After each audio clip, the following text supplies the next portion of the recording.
Hello anybody, I'm Don Pollock and welcome to another look back at the history of my world.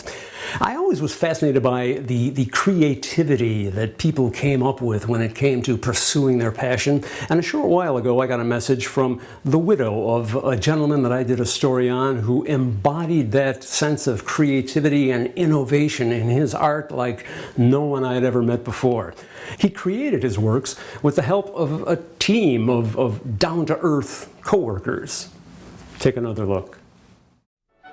Just as Vincent van Gogh will be remembered as a master of Impressionism, as Pablo Picasso will be remembered as a driving force in Cubism, so too does Michael Boyko hope to be remembered for a groundbreaking artistic style that he has pioneered. That can only be called one thing. Wormism.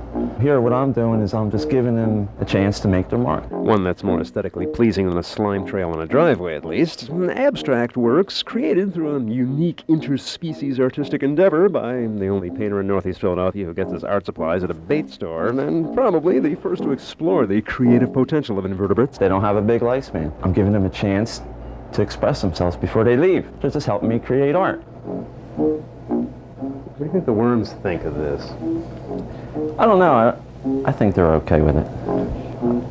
I think they're pretty happy. Especially considering the alternative. Like I said, hey, they're creating something.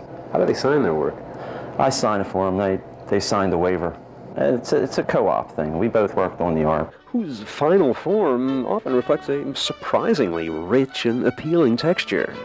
Something that worms are seldom noted for, in the minds of many people anyway, who nonetheless could be compelled to overcome their misgivings about the creatures based on Mike Boyko's and their creations. After a while, you get to know the patterns they're going to do, which worms move quicker, or what colors to put on what worm. You get to know which worms move the way you want them to move. I do limit them if I'm trying to confine a color, like I did Marilyn Monroe, and I do limit their area, but basically it won't be on the canvas for more than a minute or so, and then being acrylic paints, they just rinse right off. And I reuse them. And I'll complete a painting, I'll turn around and I'll let them go in the garden, and they'll be on their way. To their usual groundbreaking work that now extends to a whole new realm. I'm Don Pollock, Channel 6 Action News.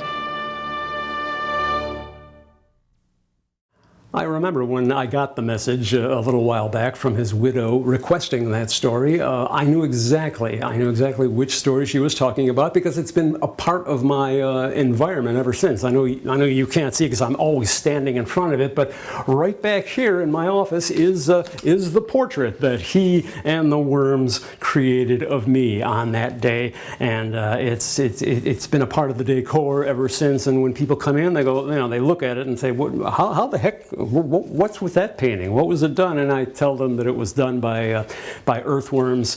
Well, the looks I get on their faces are worth it all. I hope you've enjoyed this look back at the history of my world. You can see this story and others at my YouTube channel, Don Pollock's World TV. You might want to check that out and have some fun there. I'll be back with another story next week. I'm Don Pollock, and I will see you then.